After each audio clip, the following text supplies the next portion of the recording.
Apa dah jadi dengan Parti Bersatu ni? Hari ni 14 bahagian Bersatu Perak ni desak supaya Muhyiddin Yassin ni undur. Aku tengok Bersatu ni dah macam perang Kemboja dengan Thailand lah. Sebelum ni perang. Waktu PRN Sabah ini satu bentuk campur tangan golongan eksekutif dalam sistem undang-undang negara kita? Terima kasih SPRM sahkan kejadian itu berlaku.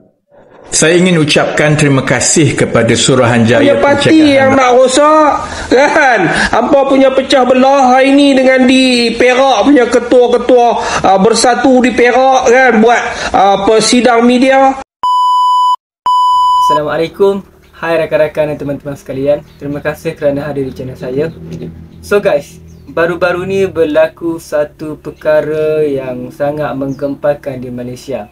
Dan perkara ni perlu kita ketahui dan penting untuk kita tahu supaya kita boleh ambil iktibar daripadanya.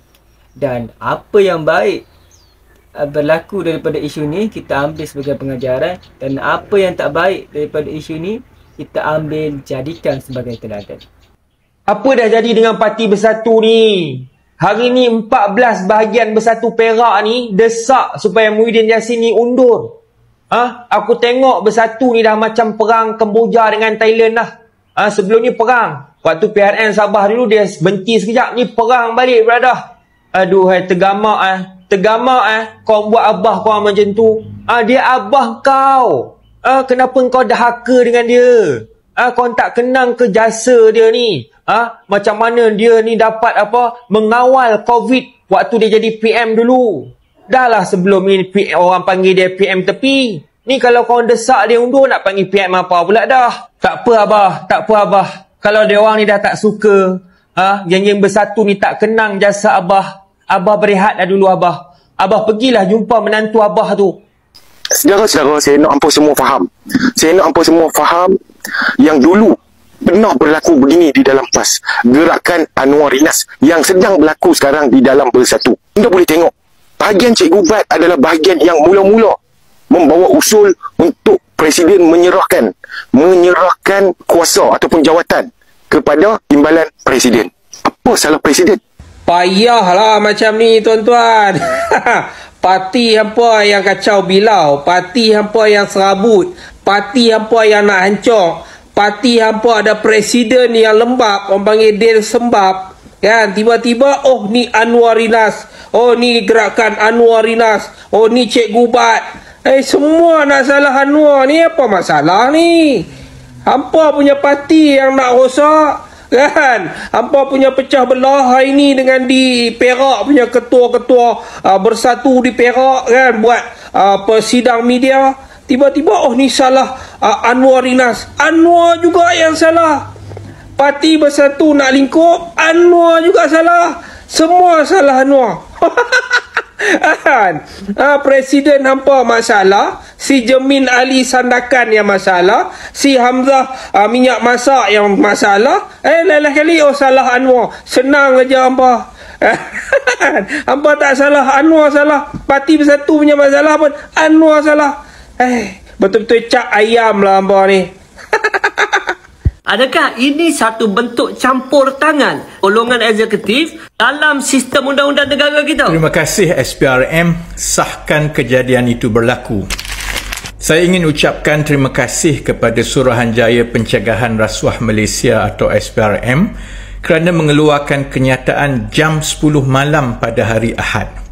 Jarang Jabatan Kerajaan keluarkan kenyataan masa orang nak tidur. Okeylah, hai semua, Assalamualaikum. Tadi tu video daripada YB Rafizi. Respon balas kepada kenyataan rasmi yang dikeluarkan oleh pihak SPRM yang mana menafikan beberapa perkara yang disebut oleh YB Rafizi di dalam podcast dia sebelum itu. Aku pun ada tengok secara penuh lah kenyataan balas yang dikeluarkan oleh YB Rafizi yang mana dia tidak langsung menyentuh soal penafian yang dibuat oleh pihak SPRM. Sebaliknya dia main dari angle lain pula. Jadi dalam video kali ni aku nak terangkan respon daripada kenyataan rasmi SPRM itu yang mana menjelaskan beberapa perkara itu sebenarnya tak betul. Yang pertama, menggunakan perkataan dikepung.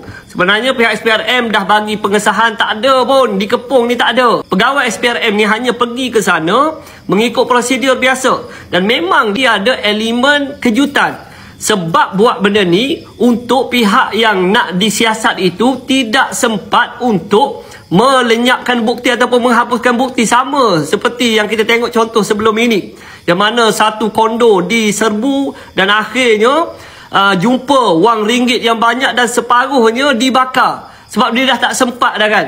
Kalaulah diberi makluman terlebih dahulu, maka bahan bukti itu semua akan dilupuskan. Jadi dengan tiadanya laporan yang dibuat pada waktu itu, bermakna pihak SPRM menggunakan prosedur yang betul. Yang kedua, bila YB Rafizi sebut di dalam podcast itu, dia kata ramai sebenarnya calon-calon yang nak bertanding ni ditahan oleh pihak SPRM. Yang ni pun dinafikan oleh pihak SPRM. Sebab itulah kalau kita tengok, dalam ramai-ramai katanya yang ditahan itu, dia hanya bagi satu contoh. Dan yang lebih mengejutkan lagi, contoh yang dia bagi tu tak kena tahan pun. Pihak SPRM sendiri dah pun mengesahkan. Keesokan harinya, individu itu pergi ke pejabat SPRM, diambil keterangan dan boleh pulang seperti biasa. Perkataan ditahan yang digunakan itu, tambah pula hari ini kita berdepan dengan satu kes melibatkan bekas Setpol Perdana Menteri ni, kita jadi bayang kena tahan ni kena pakai gari, kena pakai baju oren. Rupa-rupanya tidak. Boleh balik ke pangkuan keluarga dengan selamat. Sebenarnya guna perkataan dikepung, ditahan ni adalah satu percubaan yang dah pun lapuk. Dah ramai dah main benda ni. Kalau kita tengok yang terbaru hari tu, Taqiyuddin dalam Dewan Parlimen bercerita tentang kes yang terjadi melibatkan APMM di Masjid Rusila, yang mana pada waktu itu gambaran yang dibawa dalam parlimen itu sangatlah menakutkan rakyat dan sebagainya. Tetapi bila kita dengar penjelasan APMM, dengar penjelasan menteri dan timbalan menteri, yang terjadi tak seperti mana yang digambarkan pun. Samalah untuk kes ini, bila dicerita dikepung, ada penahanan dan sebagainya, akhirnya pihak SPRM menafikan benda tu. Tak ada pun benda tu dibuat. Jadi sekali lagi lah aku nak menyeru kepada YB Rafizi, memandangkan contoh yang diberikan sebelum ini adalah contoh orang yang tidak ditahan. Apa kata YB Rafizi dedahkan siapa calon-calon yang nak bertanding yang ditahan oleh pihak SPRM sewaktu tempoh pemilihan Parti Keadilan Rakyat. Dan persoalan yang terakhir aku nak tanya, adakah ini satu bentuk campur tangan golongan eksekutif di dalam sistem undang-undang negara kita? Memandangkan YB Rafizi 2 kali mengesahkan, dia call Perdana Menteri minta penjelasan. Minta penjelasan tak ada masalah. Tetapi yang jadi masalah kat sini bila dia minta budi bicara. Mentang-mentanglah individu itu ada koneksi dengan Menteri Ekonomi pada waktu itu, dan Menteri Ekonomi ni pula ada koneksi dengan Perdana Menteri, terus call Perdana Menteri. Persoalannya, untuk apa minta budi bicara? Sedangkan SPRM menggunakan prosedur biasa, tak menjangkaui ataupun menjangkaui apa yang telah pun ditetapkan. Lainlah kalau pihak SPRM itu bertindak pun di luar bidang kuasa mereka. Kenapa kalau tangkap orang lain yang tak ada koneksi, maka mereka dibuat serbuan seperti biasa? Tapi bila kita ni ada koneksi dengan pemerintah tertinggi, maka kita boleh minta budi bicara. Jadi aku nak tanya, Assalamualaikum. Ciao. Aduh, ada juga wakil rakyat yang tak pandai membaca, tak fasih bahasa Melayu. Jom kita tengok. Kewajipan saya sebagai demikian dengan jujur, dengan segala melindungi dan memelihara, melindungi dan mempertahankan perlu pangan. Saya tak apa ni? Merangkak membaca. Pandai ke tak pandai membaca? Pandai cakap bahasa Melayu atau tak pandai cakap bahasa Melayu? Ini adun Karamunting, Sabah. Aduh, daripada warisan. Aku pun tak faham lah macam mana dia boleh jadi wakil rakyat. Macam mana dia boleh jadi calon hari itu. Ini masalah. Macam mana nak bantu rakyat di Sabah? Macam mana nak bantu rakyat dia sendiri di tempat dia sendiri? Sedangkan dia pun sendiri tak pandai membaca. Macam mana nak berdebat di dalam Dewan Undangan Negeri? Macam mana nak bersuara? Macam mana nak debat ni? Kalau macam tu punya lambat, siap kena perbetul lagi. Aduh, jam kata. Kita kena ambil contoh yang ni. Nanti pilihan raya, jangan pilih calon yang macam ni. Hello guys, Assalamualaikum dan selamat sejahtera. Hari ni saya nak share berita ni. Ini adalah 10 tuntutan daripada penasihat DAP Lee Kuan Yew aka Nobita Pengkhianat. Ini dia. So kita akan dengarkan apakah 10 tuntutan penasihat DAP kepada Perdana Menteri. Okey, yang pertama, jalan terus menunaikan janji manifesto PH Pilihan Raya ke-15. Kedua, peruntukan 10% peruntukan kepada Bukan Bumi Putera berbanding dengan peruntukan bumi tanpa mengurangkan peruntukan Bumi Putera. Yang ketiga, membekukan atau mengkaji semula perluasan skop SST ke atas perniagaan Malaysia. Keempat, mewajibkan pembelian 50% barangan keperluan daripada pengeluar tempatan, mengenakan SST 10% for import and local iron ore, metallurgical, cooking coal, coke and abolish SST in steel scrap demi melindungi industri tempatan. Kelima, memperuntukkan 20 bilion ringgit bayaran cukai tertunggak pada bulan Januari 2026. Keenam, membekukan caruman 2% KWSP untuk pekerja asing dan tidak dikenakan cukai 2% pendapatan dividen yang melebihi RM100,000 ke atas syarikat yang bukan syarikat Bursa Malaysia. Ketujuh, memansuhkan penalti RM10,000 di bawah Seksyen 45F Rang Undang-Undang Pindaan Sistem Insurans SIP dalam Dewan Negara. Ke-8, tuntutan 40% hasil Sabah mesti diselesaikan dalam masa singkat dan hak Sarawak mesti terus dijaga. Ke-9, mengkaji pengecualikan SME daripada e-invoicing sementara menaikkan nilai ambang kepada hasil tahunan sebanyak RM5 juta. Yang terakhir, menubuhkan tribunal pembayar cukai khas bagi individu dan SME. Jadi, apa pendapat anda tentang 10 tuntutan daripada si pengkhianat ni, pemimpin DAP ni? Okey, boleh komen. Itu saja. Assalamualaikum. Kalau tidak, Rafizi akan terus bercakap. Selagi dia bercakap, benda ni tak diselesaikan, selagi tu kita kena lanyak agak luar. Mereka yang dilihat sangat rapat dengan Datuk Seri Anwar, contohnya Farhash, dia kena buktikan macam mana dia dalam tempoh yang sangat pendek ada kekayaan sedemikian rupa. Jadi kalau PKR-PH sudah hilang credential rasuah tu, sebenarnya apa lagi credential yang ada kepada PKR ni? Tapi bila jadi kajian ni, tiba-tiba Datuk Seri Anwar lambung kata ini seorang yang berani ini kan. Dia menunjukkan bahawa Tan Sri Azam Baki tak pernah berubah pun. Rekod itu tetap sama. Yang berubah ialah PKR. Well, kau nak bercakap lah. Siapa ada heran? Kau bercakaplah. Kau bercakaplah dalam fokus kau tu. Yang menanya orang kau, yang bercakap, yang menjawab kau. Eloklah. Sebab tu ada orang panggil fokus kau ni fokus show sendiri. Nah, sekarang dia masukkan lagi pula bab Farhash. Aku pun tak faham betul lah kan dia ni. Kan? Kalau kau nak dia tu disiasat, kau buatlah laporan. Bawa bukti kekayaan Farhash tu. Bawa bukti daripada mana kekayaan tu datang. Pergi buat report sendiri. Yang bercakap dalam fokus saja tak buat report ni, bila masa orang nak siasat?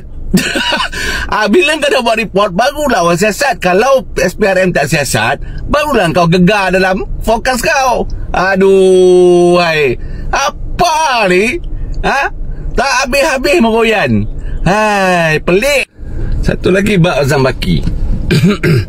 Bagi aku, pandangan aku rasa rakyat pun setuju. Ada nampak banyak perubahan daripada SPRM ini. Berani sekarang, tak kira ahli politik ke, pemimpin negara ke, menteri ke, korporat ke, yang dulu dikatakan Jerung ini kebal, sekarang tak kebal. Buktinya berapa ramai ahli politik yang dah meroyan sekarang ni, ketakutan dengan bayang-bayang sendiri. Banyak. Mana pula tak ada perubahan pula? Kalau kau cakap Azam Baki tu tak berubah, Azam Baki tu tak Azam Baki. Tapi cara dia mengendalikan SPRM sekarang ini di bawah pimpinan Datuk Seri Anwar Ibrahim, Azam Baki membuat banyak perubahan dan menunjukkan keberanian untuk membenteras rasuah, terutamanya dari golongan-golongan elit. Ini terbukti. Yang kau asyik meroyan pasal Azam Baki ni kenapa? Yang bercakap kita menang hari ni, kita tubuh kerajaan hari ni, aku cari kau Zabaki tu, kau. Tapi bila kau jadi menteri, kau diam. Lepas tu salahkan orang lain. Oh, tak boleh bercakap lah, tak boleh ni lah. Sejak bila pula tak boleh bercakap? Aku tengok ramai je parti komponen dalam perpaduan ini yang menjuarakan perkara-perkara yang mereka tak puas hati. Tak ada masalah pun. Engkau je yang cakap tak boleh bersuara lah, terikat lah, itulah, inilah. Dah. Akhirnya dia kata PKR yang berubah. PKR tak pernah berubah, bro. Presidennya tetap Datuk Seri Anwar Ibrahim. Matlamat dan juga prinsip tetap kekal. Yang berubahnya adalah engkau yang hari-hari mengoyan duk salahkan orang dalam PKR. Itu pun tak sedar lagi. Lepas tu asyik cerita pasal saya lah orang yang selalu kena tangkap, masuk lokap, keluar masuk. Weh, ramai orang kena lokap lah. Aku pun pernah kena tangkap ketika di KL Central bersama dengan Datuk Seri Anwar Ibrahim. Ketika itu Datuk Seri Anwar Ibrahim selepas tu dikejarkan ke hospital. Aku, Izzah sama ada seorang pemimpin PAS ketika itu, kami ditangkap, dibawa ke Polapol. Besoknya dilepaskan tanpa syarat. Apa cerita ni? Orang berjuang ikhlas, tak ada nak ungkit-ungkit dia. Cerita ni tangkaplah apalah. Kalau kami ni yang tak ada jawatan, yang tak ada pangkat dalam parti, tak pernah mengungkit pun, yang kau dah pernah rasa jadi Menteri Ekonomi, jadi timbalan, jadi ketua cabang, takkanlah nak popular ungkit pasal perjuangan, ditangkap, keluar masuk. Apa benda kau ni? Mana perjuangan kau tak ikhlas lah, kan? Betul tak kawan-kawan? Setuju tak kalau aku cakap macam ni? Okey, komen sikit. Assalamualaikum. So guys, berikutan isu yang berlaku ni banyak reaksi daripada masyarakat setempat. Nasihat saya, kita jangan bergaduh sesama sendiri. Sebab kalau kita bergaduh, tidak ada kesudahannya. Dan kita perlu menghormati setiap pendapat masing-masing. Cumanya, apa yang baik daripada pendapat seseorang itu, kita ambilkan sebagai pelajaran. Dan apa yang tak baik daripada pendapat seseorang itu, kita tinggalkan sebagai teladan. Terima kasih kerana sudah menonton. Kita jumpa di video seterusnya.